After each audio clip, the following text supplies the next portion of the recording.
بسم اللہ الرحمن الرحیم۔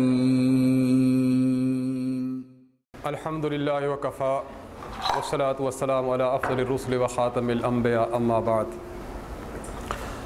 فاعوذ باللہ من الشیطان الرجیم بسم اللہ الرحمن الرحیم فلولا نفر من كل فرقة منهم طائفة ليتفقهوا في الدين ولينذروا قومهم اذا رجعوا اليهم لعلهم يحذرون۔ وعن معاویہ رضی اللہ تعالی عنہ یقول سمعت النبی صلی اللہ علیہ وسلم یقول من یرید اللہ به خیرا یفقہہ فی الدین اللہم صلی علی محمد وعلی آل محمد کما صلیت علی ابراہیم وعلی آل ابراہیم انکا حمید مجید اللہم بارک علی محمد وعلی آل محمد کما بارکت علی ابراہیم وعلی آل ابراہیم انکا حمید مجید۔ آج کی اس نشست میں نے آپ حضرات کی خدمت میں جو عنوان لے کر چلنا ہے وہ عنوان ہے فقہ حنفی پر اعتراضات کا علمی جائزہ۔ سب سے پہلے تو ہم یہ سمجھیں فقہ کہتے کسے ہیں۔ فقہ کا لغوی معنی، اصطلاحی معنی ہم پڑھتے بھی ہیں، پڑھاتے بھی ہیں۔ آج کی اس درسگاہ میں فقہ کا میں وہ معنی آپ کی خدمت میں عرض کروں گا جس کو ہم عوامی معنی سے تعبیر کرتے ہیں۔ اس نشست سے ماقبل حضرت استاد مکرم مولانا محمد الیاس گمن دامت برکاتہم عالیہ ارشاد فرما رہے تھے ہمارا اور دیگر لوگوں کا فرق یہ ہے کہ ہم اپنی وہ زبان جو درسگاہ کی زبان ہے ہم اس کو سٹیج پر بیان کرتے ہیں اور درسگاہ کے زبان میں بیان کرتے ہیں، اس لیے علوم کھل نہیں سکتے۔ استاد مکرم کی تعبیر جو فقہ کی تعریف سے متعلق ہے میں انشاءاللہ العزیز آپ کی خدمت میں عرض کروں گا، جس سے معلوم ہوگا عوام کو آپ نے اگر فقہ سمجھانی ہو، عوام کے سامنے فقہ کا معنی رکھنا ہو، عوام کے سامنے اگر مبادیات فقہ رکھنی ہو تو آپ کس طرز اور کس انداز میں بیان کریں۔ اگر یہ چیز آپ حضرات سیکھ لیں گے تو فقہ عوام کے دل و دماغ میں اتارنا آپ کے لیے بہت آسان ہوگا۔ فقہ کا لغوی معنی الفائق فی غریب الحدیث میں علامہ جار اللہ زمخشری نے اس کا معنی کیا ہے الشق والفتح۔ فقہ کہتے ہیں کسی چیز کو کھولنا، فقہ کہتے ہیں کسی چیز کو پھاڑنا، اس لیے فقیہ ان کے ہاں مراد فقیہ سے کیا ہے؟ الفقیہ فرماتے ہیں فقیہ اس عالم کو کہتے ہیں الذی یشق الاحکام ویفتش عن حقائقها ویفتح ما استغلق منها۔ آپ فرماتے ہیں کہ فقیہ اس عالم کو کہا جاتا ہے احکامات کی تہ میں جاتا ہے، تہ میں سے احکامات نکال کر امت کے سامنے لاتا ہے۔ نمبر 2 پیچیدہ احکام کو کھولنے والا ہوتا ہے۔ نمبر 3 مغلق مسائل کا حل امت کے سامنے پیش کرنے والا ہوتا ہے۔ اگر آپ حضرات فقہ کی تعریف سمجھ جائیں، فقیہ کی تعریف سمجھ جائیں تو عوام کو سمجھانا بہت آسان ہوتا ہے۔ یہ تو ہم فقہ کی وہ لغوی تعریف کرتے ہیں جو ہماری درسگاہ کی ہے۔ فقہ کی اصطلاحی اور شرعی تعریف کیا ہے؟ توضیح تلوی میں ہے العلم بالاحکام الشرعیۃ العملیۃ من ادلتها التفصیلیہ۔ آپ نے شرعی مسائل کا، ان مسائل کا جن کا تعلق عمل کے ساتھ ہے، آپ ان کا تفصیلی ادلہ قرآن، سنت، اجماع اور قیاس سے ان کا جو حل پیش کرتے ہیں اس کا نام فقہ ہے۔ یہ تو میں وہ تعریفیں آپ کی خدمت میں عرض کر رہا ہوں جو آپ حضرات درسگاہوں میں پڑھتے ہیں۔ استاد مکرم نے جو تعریف فرمائی ہے آپ اگر اس کی چاشنی دیکھیں تو آپ کو محسوس ہوگا کہ عوام الناس کے سامنے اگر پیش کیا جائے عوام الناس آپ کی بات کو قبول کیسے کرتے ہیں۔ استاد مکرم اس کی تعریف یہ فرماتے ہیں کہ فقہ قرآن، سنت، اجماع اور قیاس سے ثابت ہونے والے مسئلے کا نام فقہ ہے۔ قرآن، سنت، اجماع اور قیاس ان 4 چیزوں میں سے کسی ایک چیز سے ثابت ہونے والے مسئلے کا نام فقہ ہے۔ اب آپ قرآن مجید سے کچھ دلائل پیش کریں، احادیث سے دلائل پیش کریں، امت کا اجماع پیش کریں اور مجتہدین حضرات کا قیاس پیش کریں۔ اب آپ امت کے سامنے کہہ سکتے ہیں کہ اگر ہم صرف قرآن اور صرف حدیث اور اسی طرح اجماع اور قیاس ان 4 چیزوں کو لیں گے تو ظاہری سی بات ہے انسان اپنی زندگی میں جو آنے والے مسائل ہیں کما حقہ ان کا حل جو ہے وہ قرآن و سنت سے استنباط کر سکتا ہے۔ ماخذ فقہ 4 ہیں ہمارے ہاں۔ فقہ کے ماخذ 4 ہیں۔ نمبر 1 کتاب اللہ، نمبر 2 سنت رسول اللہ، نمبر 3 اجماع امت اور نمبر 4 قیاس مجتہد۔ کتاب اللہ کے متعلق خود قرآن کریم میں ہے سورۃ آل عمران آیت نمبر 32 میں اللہ رب العزت ارشاد فرماتے ہیں اطیعوا اللہ والرسول، اللہ کی اطاعت کرو اور رسول کی اطاعت کرو۔ اللہ کی اطاعت کرنا مطلب یہ ہے کہ اگر دلیل پکڑنی ہے تو وہ اللہ تعالیٰ کے کلام سے لیں گے. اگر ہم نے سنت نبویہ کو لینا ہو تو سنت کی دلیل ہمارے پاس کیا ہے کہ جناب رسول اللہ صلی اللہ علیہ وسلم کے اقوال، آپ کے ارشادات، فرامین اور اعمال آپ نے جو امت کے سامنے پیش کیے وہ بھی فقہ میں بنیادی حیثیت رکھتے ہیں. تو دوسری چیز جو فقہ میں بنیاد بنتی ہے جناب رسول اللہ صلی اللہ علیہ وسلم کی سنت ہے.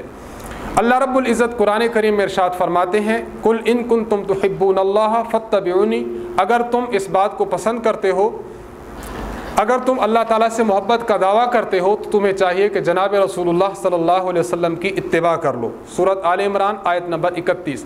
اس سے پتہ چلا کہ نبی علیہ الصلوۃ والسلام کی اتباع اس امت کے لیے ضروری ہے، اور مجتہد کے جو دلائل ہیں ان میں سے پہلی دلیل قرآن اور اس کے بعد یہ دوسری دلیل سنت ہے.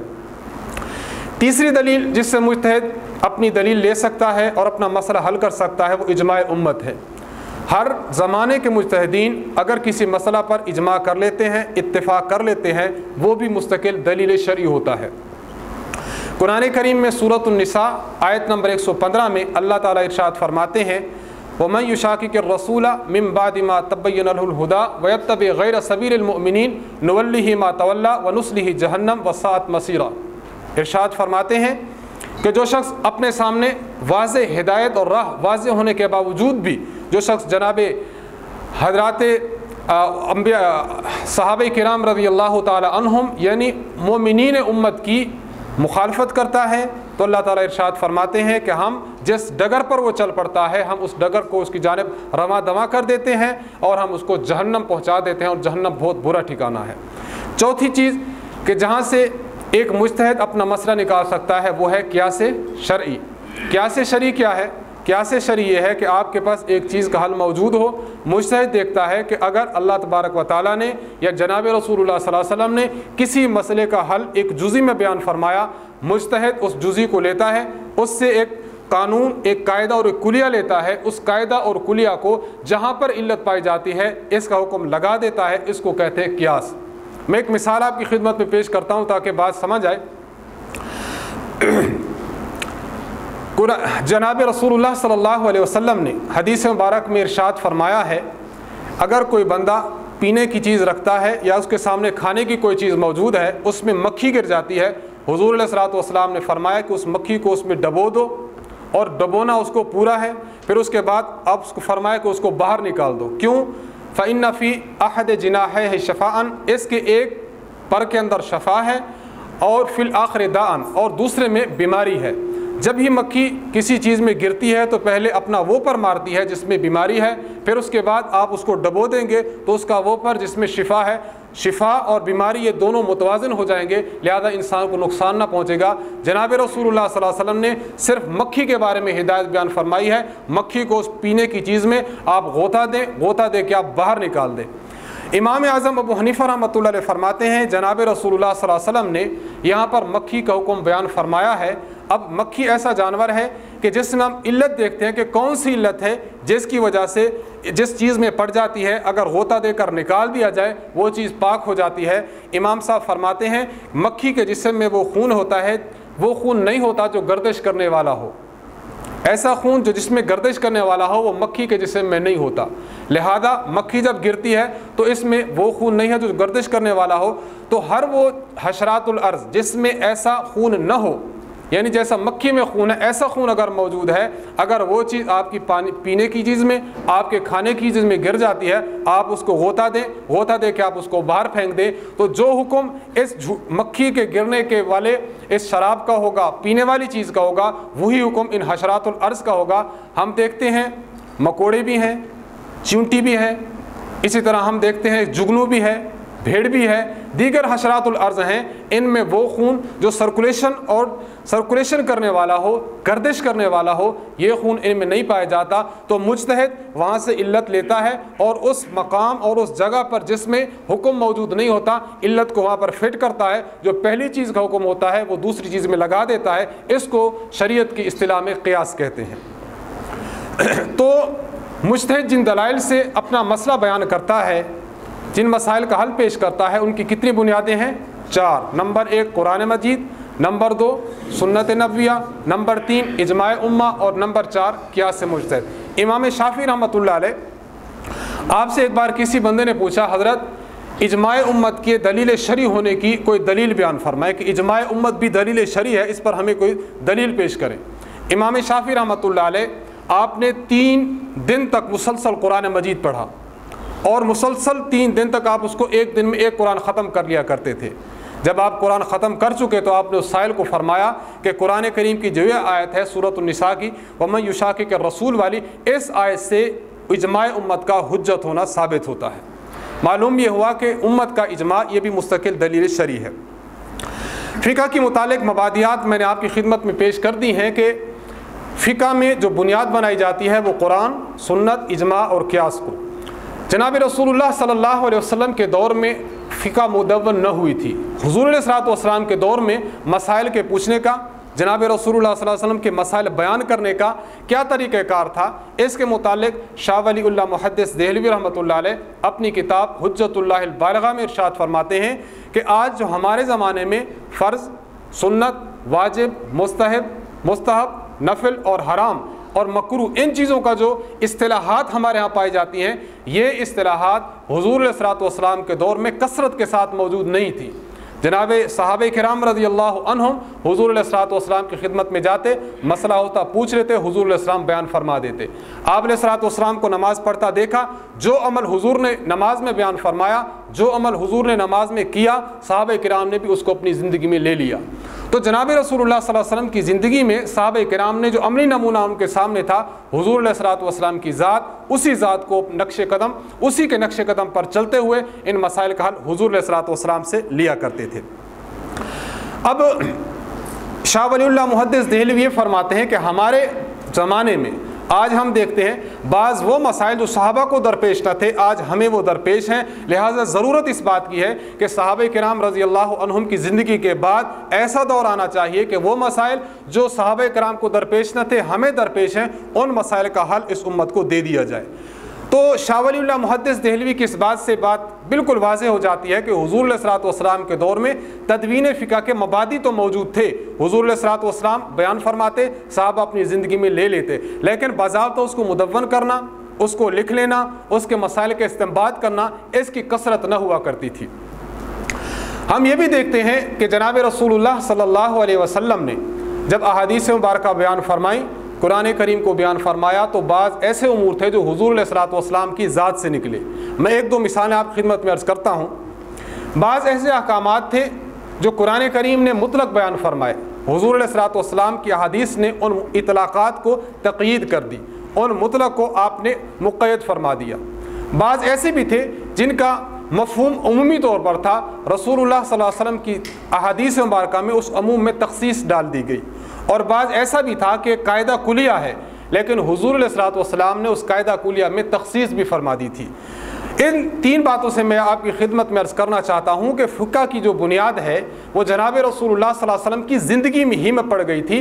حضور علیہ الصلوۃ والسلام نے مطلق کو مقید کرنا، عام کو خاص کر دینا، اور عموم سے خاص جزیات کو باہر نکال لینا، اور عموم سے ان کو اطلاقات سے ان کو الگ کر دینا، حضور علیہ الصلوۃ والسلام کی زندگی سے ہمیں مل جاتا ہے۔ اور یہی وہ چیز ہے جو جناب فقہاء کرام رحمہم اللہ تعالی ان کی فقہ کی بنیاد بنتی ہے۔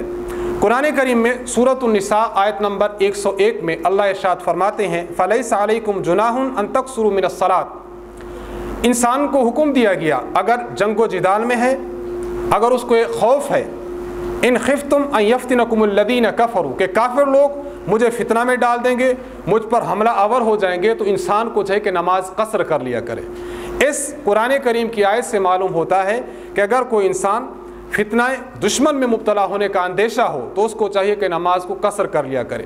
قصر نماز کا تعلق قرآن کریم کے اس آیت سے معلوم ہوا کہ صرف اس صورت میں ہے جب انسان کو جنگ کا خوف ہو، جب امن نہ ہو، جب انتہائی فسادات کا اندیشہ ہو تو نماز کو قصر کر لیا کرے۔ اب نماز قصر کر لیا کرے یہ تو اس میں تھا، لیکن جناب رسول اللہ صلی اللہ علیہ وسلم کی احادیث میں ہم دیکھتے ہیں حضور علیہ الصلوۃ والسلام نے ہر اس سفر کو جس کو سفر شرعی کہا جاتا ہے آپ نے قصر کو واجب فرما دیا۔ حضرت یعلا بن امیہ آپ فرماتے ہیں کہ میں نے حضرت عمر بن خطاب کی خدمت میں عرض کیا کہ حضرت قرآن میں تو ہم ہی آیت پڑھتے ہیں کہ اللہ تعالیٰ نے ارشاد فرمایا ہے کہ اگر آپ کو خوف ہو تو پھر خوف کی صورت میں آپ نے اپنی نماز کو قصر کرنا ہے، لیکن ہم دیکھتے ہیں کہ ہم امن کی صورت بھی ہو، سفر شریف بن جاتا ہو تو ہم وہاں پر بھی جاتے ہوئے نماز قصر کرتے ہیں. اس کی کیا وجہ ہے؟ حضرت عمر بن خطاب رضی اللہ عنہ ارشاد فرماتے ہیں یہی سوال جو آپ نے مجھ سے فرمایا ہے میں نے جناب رسول اللہ صلی اللہ علیہ وسلم سے کیا تھا. حضور کی خدمت میں نے عرض کیا، آپ علیہ السلام نے جو جواب دیا میں آپ کی خدمت میں پیش کرتا ہوں. اللہ کے پیغمبر نے ارشاد فرمایا صدقۃ تصدق اللہ بہا علیکم فاقبلوا صدقتہ. آپ علیہ السلام نے ارشاد فرمایا یہ اللہ تعالیٰ کی عطا ہے، خدا تعالیٰ کا صدقہ ہے، اللہ نے تم کو دیا ہے لہذا خدا کے صدقہ کو قبول کرو. تو آپ دیکھیں قرآن کریم میں جو صرف اور صرف تخصیص ہمیں معلوم ہو رہی تھی، حضور علیہ الصلوۃ والسلام نے اپنے عمل سے اس میں تعمیم کر دی. تو مجتہدین اس بات کو دیکھتے ہیں کہ بعض امور ایسے ہوتے ہیں قرآن و سنت میں تقیید ہوتی ہے لیکن بعض قرائن ایسے بتاتے ہیں کہ اس تقیید میں عموم ہو جاتا ہے. مجتہد جب مسئلہ بتاتا ہے تو اس عموم کو مد نظر رکھتا ہے. نمبر 2، بعض دفعہ ایسا ہوا کہ حضور علیہ الصلوۃ والسلام نے بعض امور تھے لیکن احادیث مبارکہ میں اس میں تخیر امت کے لیے پیش فرما دی. قرآن کریم سورۃ المائدہ آیت نمبر 6 میں ہے، اللہ ارشاد فرماتے ہیں یا ایھا الذین آمنوا اذا قمتم الی الصلاۃ فاغسلوا وجوہکم وایدیکم الی المرافق وامسحوا برؤوسکم وارجلکم الی الکعبین. اللہ رب العزت نے وضو کے دوران پاؤں کے دھونے کو فرض فرمایا، لیکن ہم احادیث مبارکہ میں دیکھتے ہیں جناب رسول اللہ صلی اللہ علیہ وسلم نے، آپ علیہ الصلوۃ والسلام کی احادیث تواتر کے ساتھ ہیں کہ آپ علیہ الصلوۃ والسلام نے پاؤں پر موزہ چڑھا ہو تو موزے پر مسح کرنے کو بھی جائز فرمایا.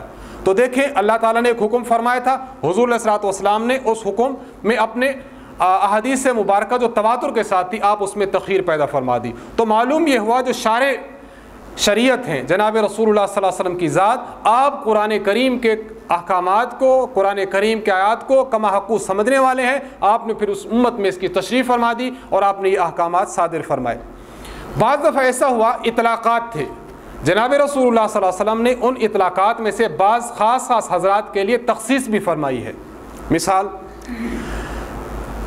آپ علیہ الصلوۃ والسلام نے حضرت ابو بردہ رضی اللہ عنہ ان کے بارے میں ارشاد فرمایا، صحیح بخاری میں روایت موجود ہے. آپ حضرات کے علم میں مسئلہ بھی ہے کہ اگر بکرا ہو تو بکرا کی قربانی کے لیے اس کی عمر کتنا ہونا ضروری ہے؟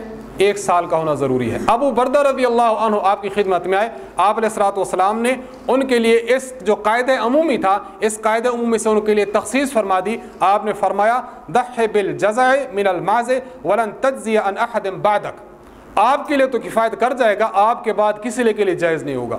تو دیکھیں ایک حکم تھا عمومی تھا، حضور علیہ الصلوۃ والسلام نے ایک صحابی کے لیے اس کی تخصیص فرما دی ہے. آپ حضرات اس بات کو بھی بخوبی جانتے ہیں کہ جب انسان گواہی دینے کے لیے جائے تو کتنے افراد کی گواہی شرعاً معتبر ہوتی ہے؟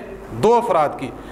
میں آپ کی خدمت میں عرض کروں گا کہ وہ کون سے صحابی ہیں کہ جن کے بارے میں حضور علیہ الصلوۃ والسلام نے فرمایا کہ ایک صحابی ہو تو ان کی ایک کی گواہی 2 کے برابر ہے. جی حضرت خزیمہ ہیں. حضرت خزیمہ کی ایک کی گواہی تھی، آپ علیہ الصلوۃ والسلام نے ایک کی گواہی کو 2 کے برابر فرما دیا. تو خیر میں عرض کر رہا تھا ہم جناب رسول اللہ صلی اللہ علیہ وسلم کے دور مبارک میں فقہ کی تدوین کو دیکھتے ہیں تو خاص باقاعدہ مدون نہ تھی، جو صحابہ آپ کو دیکھتے تھے اپنے عمل میں لے لیتے تھے. جناب رسول اللہ صلی اللہ علیہ وسلم بعض خاص مواقع پر کچھ ایسے اصول بیان فرما دیا کرتے تھے کہ جو بعد والے مجتہدین کے لیے بطور بنیاد اور اساس کی حیثیت رکھتے ہیں.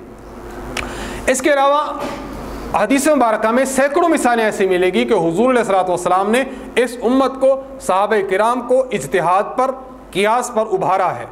آپ علیہ الصلوۃ والسلام کی خدمت میں حضرت ابن عباس فرماتے ہیں کہ آدمی آیا اس نے عرض کیا کہ میری بہن نے یہ نظر مانی تھی کہ وہ حج کرے گی لیکن میری بہن فوت ہو چکی ہے. صحیح بخاری کتاب الایمان والنذور میں یہ روایت موجود ہے.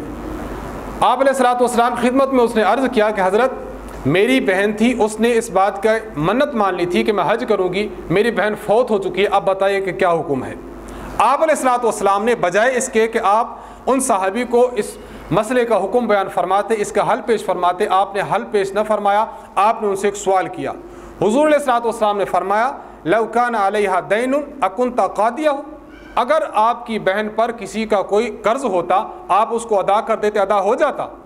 صحابی نے عرض کیا جی ہاں نام یا رسول اللہ، حضرت بالکل ادا ہو جاتا۔ حضور نے ارشاد فرمایا فقد اللہ، پھر اللہ کا یہ قرض تھا جو اس نے نظر مانی تھی، اس قرض کو بھی ادا کرو۔ اب دیکھیں حضور علیہ الصلوۃ والسلام نے ایک حدیث میں مسئلہ تو بیان فرما دیا، لیکن اس مسئلہ کے حل سے قبل حضور علیہ الصلوۃ والسلام نے ایک قاعدہ اور کلیہ بھی بیان فرما دیا۔ وہ قاعدہ کیا ہے؟ آپ نے اپنے صحابی کو اس بات پر ابھارا کہ بعض امور ایسے ہوتے ہیں کہ جو آپ کے ہاں مسلمہ ہیں، بعض امور ایسے ہیں جن کا آپ کو حل موجود نظر نہیں آ رہا۔ وہ مسائل جو آپ کو معلوم ہیں ان سے مسئلہ لیں، ان سے قاعدہ لیں۔ وہ مسائل جن کا حل موجود نہیں ہے وہ قاعدہ ان مسائل میں جاری فرمائیں۔ جس طرح ان مسائل کا حل آپ کے پاس موجود ہے تو ان مسائل کا جن کا حل موجود نہیں ہے ان کا حل بھی آپ کے پاس موجود ہو جائے گا۔ تو دیکھیں حضور علیہ الصلوۃ والسلام کے دور میں فقہ باقاعدہ مدون نہیں، لیکن حضور صحابہ کرام کو اجتہاد پر، قیاسات پر اور ان فنون پر ابھار رہے ہیں تاکہ آپ علیہ الصلوۃ والسلام کے صحابہ میں وہ لیاقت ملک اور وہ قوت پیدا ہو کہ آپ کے صحابہ ان مسائل کا جن کا حل قرآن و سنت میں بظاہر موجود نہ ہو اپنے اجتہاد سے مسائل کا حل بیان فرما سکیں۔ یہی وجہ ہے کہ حضرت معاذ بن جبل رضی اللہ تعالی عنہ کو جب آپ علیہ الصلوۃ والسلام نے یمن میں بھیجا، آپ علیہ الصلوۃ والسلام نے ان سے پوچھا کیف تقضی یا معاذ اذا ارد لک القضاء، اے معاذ لوگ آپ کے پاس مسائل پوچھنے کے لیے آئیں گے، مسئلہ پوچھیں تو آپ کیسے مسئلہ بیان فرماؤ گے؟ حضرت معاذ نے عرض کی یا رسول اللہ بکتاب اللہ، میں آپ اللہ کی کتاب سے مسئلہ بتاؤں گا۔ فَإِن لَمْ تَجِدْ فِي، حضور علیہ السلام نے فرمایا اگر آپ کو کتاب اللہ میں مسئلہ نہ ملے، آپ نے عرض کیا فَبِسُنَّتِ رسول اللہ، یا رسول اللہ آپ کی سنت سے مسئلہ بتاؤں گا۔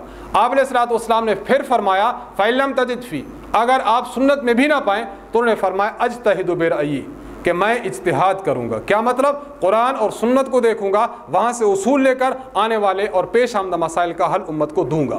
اس پر حضور علیہ الصلوۃ والسلام کتنا خوش ہوئے آپ اندازہ نہیں کر سکتے۔ آپ علیہ الصلوۃ والسلام نے حدیث میں آتا ہے فضرب رسول اللہ صلی اللہ علیہ وسلم صدرہ، حضور علیہ الصلوۃ والسلام نے حضرت معاذ کے سینے پر ہاتھ مارا اور آپ علیہ السلام نے ارشاد فرمایا الحمدللہ الذی وفق رسول اللہ صلی اللہ علیہ وسلم بما یرضی بہ رسول اللہ، میں اس اللہ کی بڑی تعریفیں کرتا ہوں جس اللہ نے اس رسول کے رسول یعنی اس اللہ کے فرستادہ اور ان کے رسول اور ان کے کارندہ جو بھیجا جا رہا ہے ان کو اس چیز کی توفیق عطا فرما دی جس سے اللہ کا پیغمبر راضی ہے۔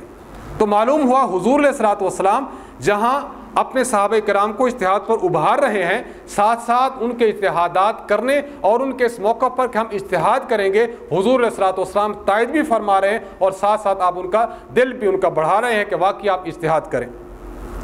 تو آپ علیہ الصلوۃ والسلام نے قاعدے بھی دیے ہیں، قوانین بھی دیے ہیں، صحابہ کرام کو ابھارا بھی ہے اور ساتھ ساتھ یہ ہے کہ پھر اس بات پر بھی ابھارا ہے اگر کوئی مجتہد انسان ہو مسئلہ بیان کرے، مسئلہ ٹھیک بیان کرے 2 اجر ہیں، مسئلہ اگر خطا ہو جائے تو پھر بھی فرمائے کہ 1 اجر ہے۔ صحیح بخاری میں جلد نمبر 2 صفحہ نمبر 1092 میں اللہ کے پیغمبر ارشاد فرماتے ہیں اذا حکم الحاکم فاجتہد واصاب فلہ اجران، اگر کوئی مجتہد مسئلہ بیان کرے، مسئلہ ٹھیک بیان کرے، فرمایا اس کو 2 اجر ملیں گے، وَإِنِ اجتہد واخطأ، اگر مسئلہ بیان کرتے ہوئے خطا کر جائے فلہ اجر، تو اس بندے کو 1 اجر ملے گا۔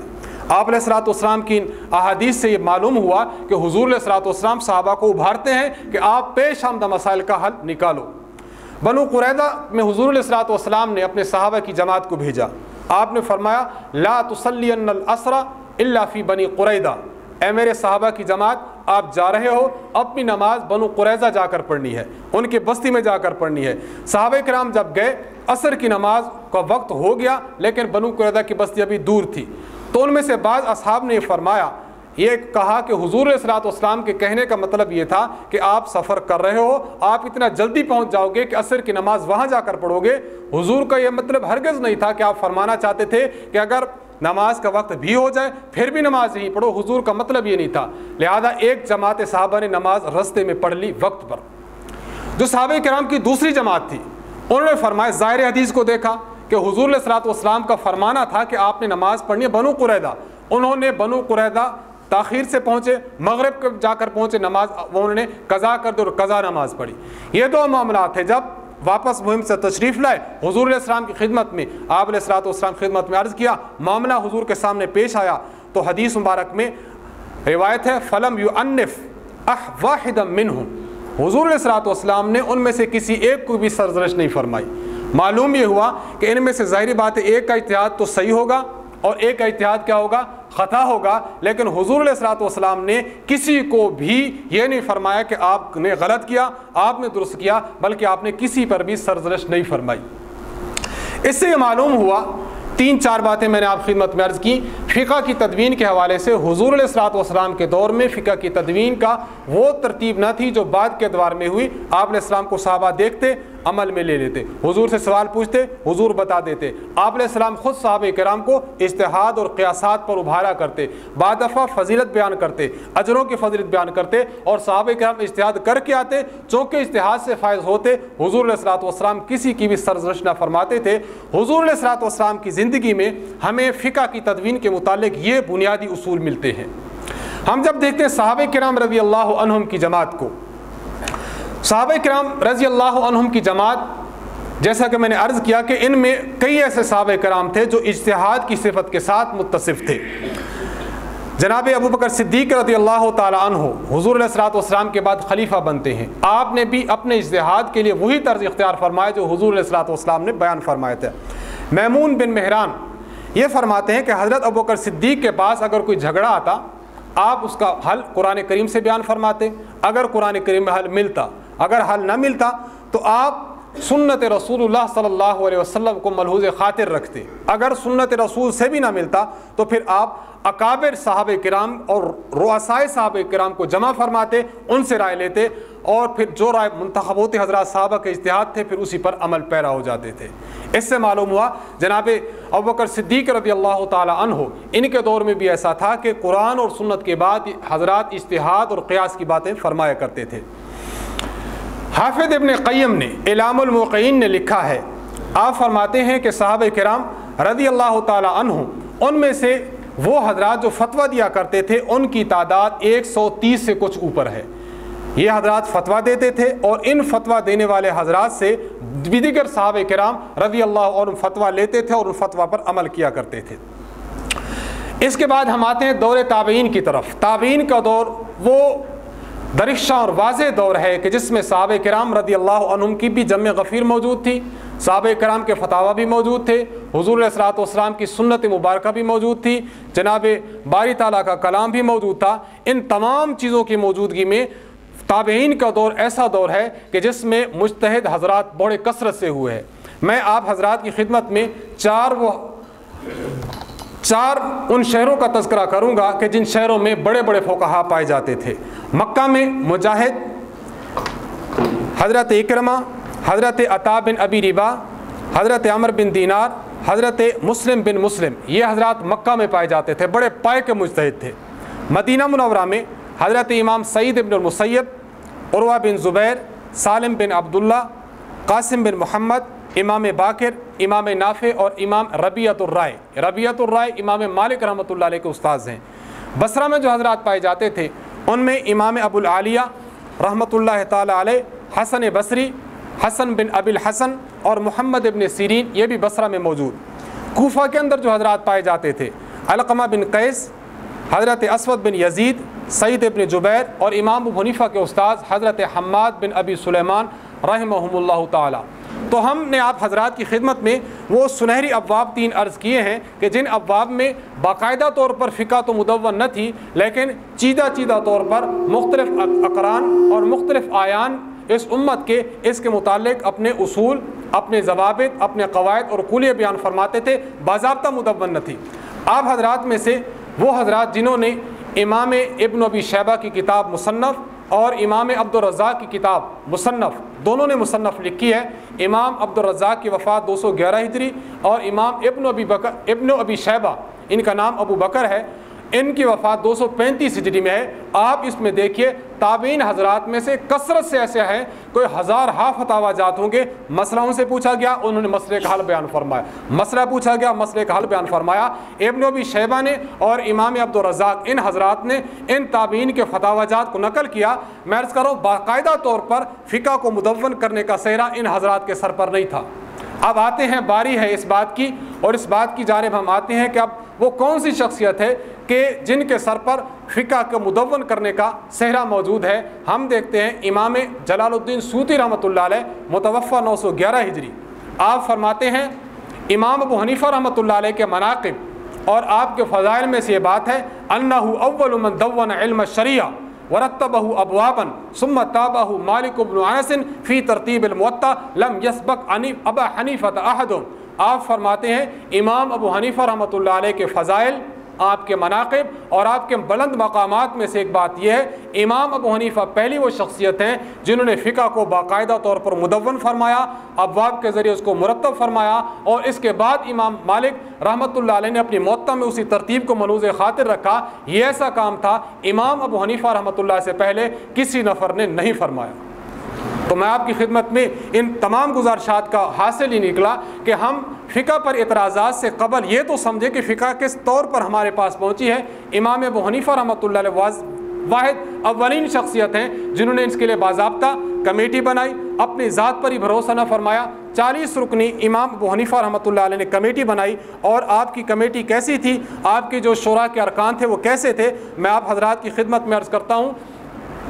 امام ابو حنیفہ رحمۃ اللہ علیہ امام ابو حنیفہ رحمۃ اللہ علیہ کی ذات ایسی ذات ہے کہ آپ ماہرین فن اپنے ساتھ رکھا کرتے تھے، لغت کا فرد ہے وہ بھی آپ کی مجلس میں ہوا کرتا، اگر حدیث میں ماہر ہے وہ آپ کے پاس ہوتا، اگر کوئی شخص تفاسیر میں ایک اجتہادانہ شان رکھتا ہے وہ بھی آپ کی اس کمیٹی کا ایک ممبر ہوتا تھا۔ امام ابو حنیفہ رحمۃ اللہ علیہ نے اپنی اس کمیٹی کو جمع فرمایا۔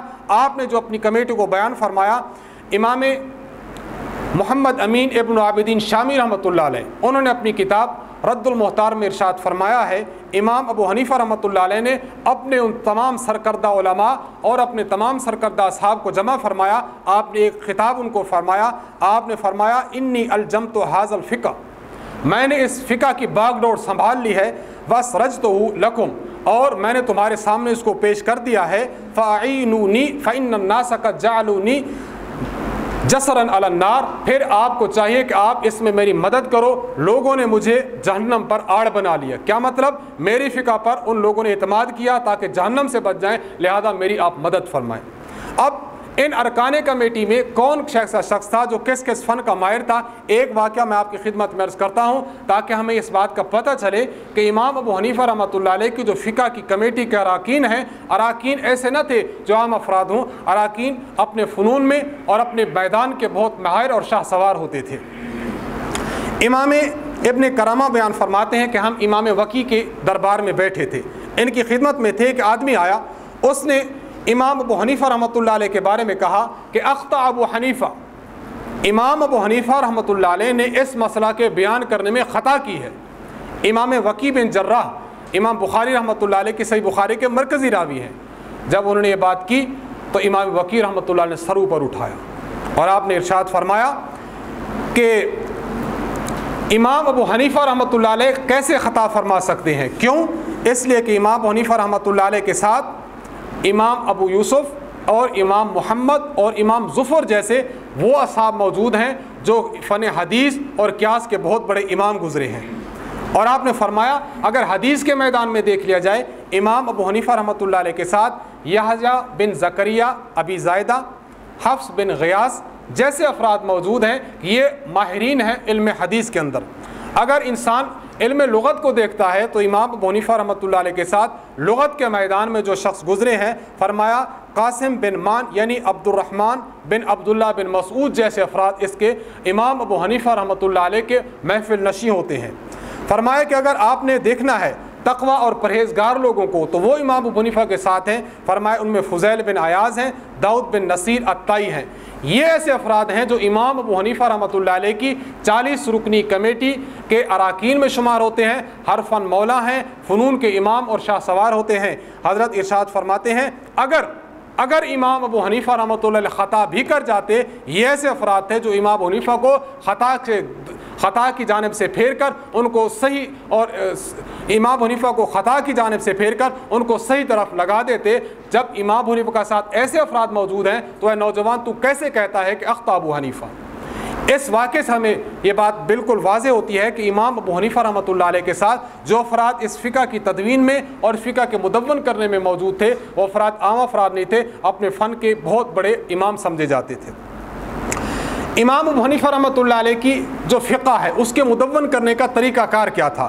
میں 2-4 باتیں عرض کر کے اپنے موضوع کی طرف آتا ہوں۔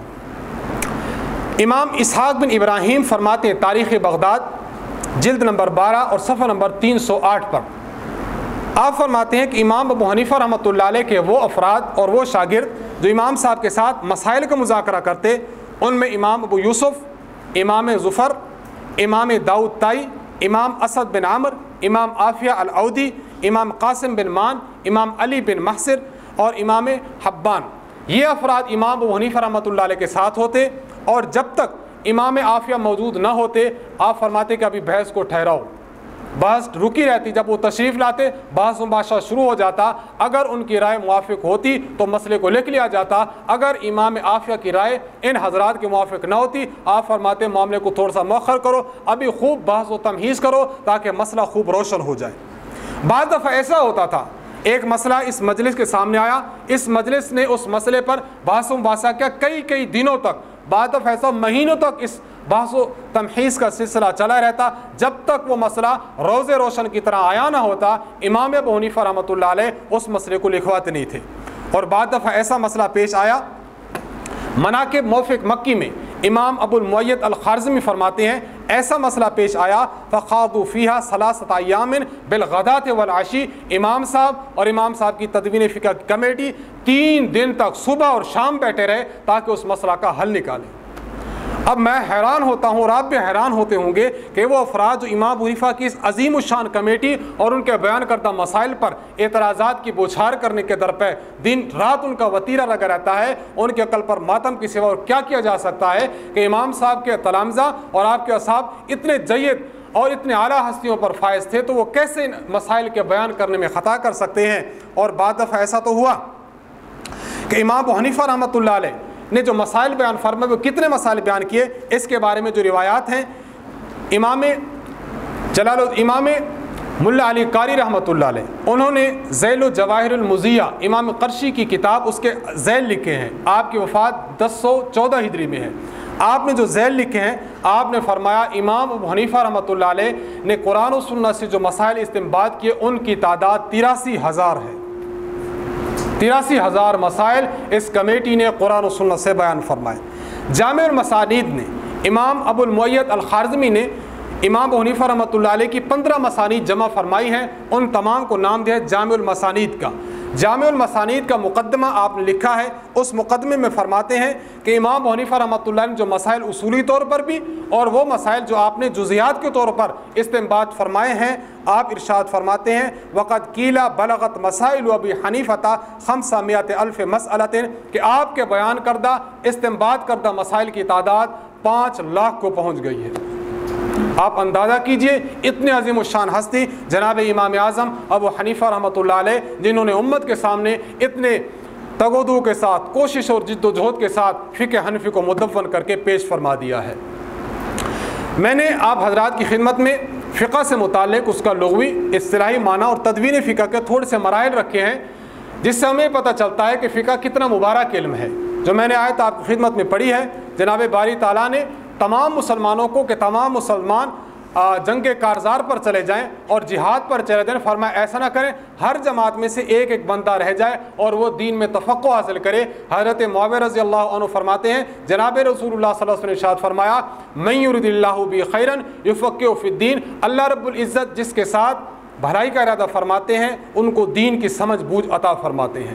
حضرت عمر بن خطاب رضی اللہ تعالی عنہ کا مقولہ اور فرمان امام بخاری رحمۃ اللہ نے صحیح بخاری میں بیان فرمایا، آپ فرماتے ہیں تفقہوا قبل ان تسودوا، تسودوا سیادت سے ہے، سیادت اور امیر اور اپنے لشکر کا بڑا آپ کو بنایا جائے، اس سے قبل آپ فقہ حاصل کیجئے۔ معلوم ہوا کہ فقہ بہت عظیم الشان علم ہے، فقیہ بہت عظیم المرتبت انسان ہے۔ اللہ رب العزت نے قرآن کریم میں، جناب رسول اللہ صلی اللہ علیہ وسلم نے احادیث مبارکہ میں اور حضرات صحابہ کرام نے اپنے قول اور عمل سے فقہ کی عظمت اور فقہ کا مقام ہمارے سامنے بیان فرمایا ہے۔ چونکہ ہمارا مسئلہ غیر مقلدین سے متعلق ہے، غیر مقلدین 2 قسم کی چیزیں ہمارے سامنے پیش کریں گے۔ سب سے قبل غیر مقلدین نفس فقہ کو برا کہیں گے، نمبر 2 غیر مقلدین مسائل فقہ کو برا کہیں گے۔ نفس فقہ کو برا کہیں گے، میں آپ کی خدمت میں ایک حوالہ پیش کرتا ہوں اور اپنے دل پر پتھر رکھ کر پیش کر رہا ہوں۔ غیر مقلدین نے اس کو لکھا ہے، ببانگ دہل لکھا ہے، بڑے دھڑلے سے لکھا ہے۔ انہوں نے کیا لکھا؟ محمد اکرم نسیم ججا غیر مقلد ہے، تفہیم سنت اس کی کتاب ہے۔ اس کتاب کے صفحہ نمبر 461 پر اس شخص نے لکھا ہے کہ فقہ حدیث کا پھل نہیں بلکہ بے غیرتی، بے حیائی اور بے دینی جیسے پھلوں کا جوس ہے۔ آپ حضرات حیران ہوں گے کہ یہ شخص فقہ کی مخالفت میں، اور فقہ جناب رسول اللہ صلی اللہ علیہ وسلم نے جو فقہ کے متعلق احادیث میں واشگاف الفاظ میں بیان فرمایا، یہ حضرات فقہ کی دشمنی میں کس درجہ تک جا سکتے ہیں انسان اس کو تصور بھی نہیں کر سکتا۔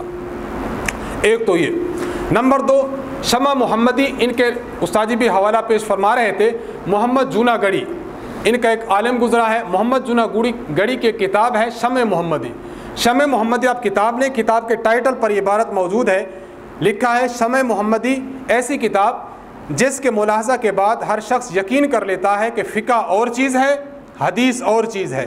تقلید شخصی اور پابندی فقہ کا لہسن پیاز اسی وقت حاصل ہو سکتا ہے جب کتاب و سنت کے من و سلوا سے دستبرداری حاصل کر لی جائے۔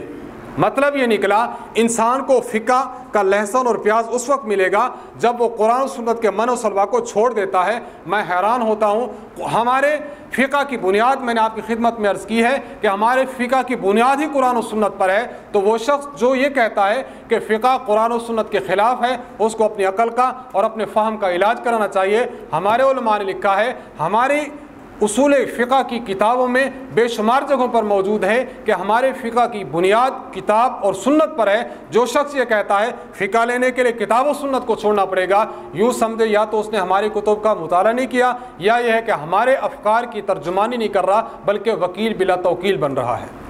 تو خیر، میں نے آپ حضرات کی خدمت میں تدوین فقہ اور فقہ سے متعلق کچھ باتیں عرض کی ہیں۔ ہم اپنے موضوع کی طرف آنا چاہتے ہیں۔ فقہ حنفی پر جو اعتراضات ہوتے ہیں ان میں سے چیدہ اعتراضات ہم آپ کی خدمت میں پیش کرنا چاہتے ہیں۔ سب سے پہلا اعتراض جو غیر مقلدین کی جانب سے فقہ حنفی پر ہوتا ہے، پہلے اعتراض کو سمجھیں، عبارت آپ کے سامنے ہے، اعتراض سمجھیں، پھر یہ سمجھیں کہ اس کا جواب ہم نے کیسے دینا ہے۔ اعتراض یہ ہے کہ فقہ حنفی میں یہ بات موجود ہے کہ خون کے ساتھ اور پیشاب کے ساتھ سورۃ الفاتحہ کا لکھنا جائز ہے۔ یہ وہ مسئلہ ہے، ضرب حق نامی اخبار چھپتا ہے کراچی سے، حضرت مولانا مفتی محمد تقی عثمانی صاحب دامت برکاتہ العالیہ شیخ الاسلام، آپ نے مقالات اپنے لکھے ہیں۔ آپ کے مقالات میں ایک علاج، حرام چیزوں سے علاج کرنا جائز ہے یا جائز نہیں ہے، آپ نے مستقل اس فقہی مقالات، آپ نے مستقل اس پر ایک مقالہ لکھا ہے۔ اس مقالے میں بھی، اور آپ نے صحیح مسلم کی شرح لکھی ہے فتح الملہم کا تکملہ، اس میں بھی آپ نے ایک عبارت نقل فرمائی۔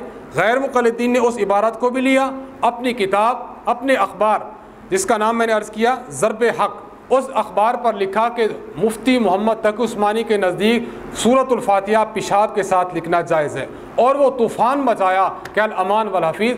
حضرت شیخ الاسلام دامت برکاتہ العالیہ، آپ نے فرمایا کہ میں تو اس عبارت کو صرف اور صرف نقل کر رہا تھا، جس طرح جب انسان تحقیق کرتا ہے مختلف عبارتیں نقل کرتا ہے، میں نے صرف اس طور پر عبارت نقل کی تھی، نہ میں اس بات کا اعتقاد اور یقین رکھتا ہوں اور نہ اس بات کو جائز سمجھتا ہوں کہ سورۃ الفاتحہ کو پیشاب کے ساتھ لکھنا جائز ہے۔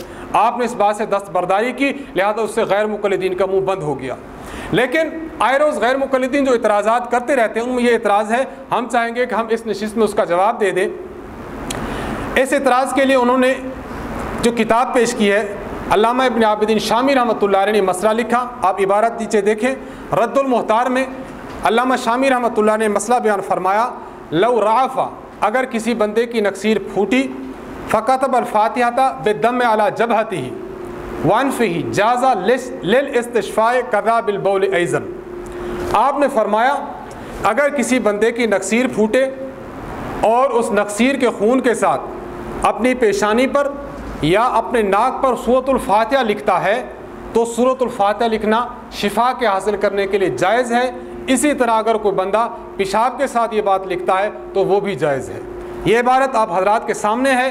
غیر مقلد اس عبارت کو پیش کرتا ہے کہ دیکھو حنفی ایسے حضرات ہیں جنہوں نے قرآن مجید کی صورت کی توہین کرتی ہے کہ قرآن کو انہوں نے سورۃ الفاتحہ کو پیشاب اور خون کے ساتھ لکھنے کو جائز قرار دیا۔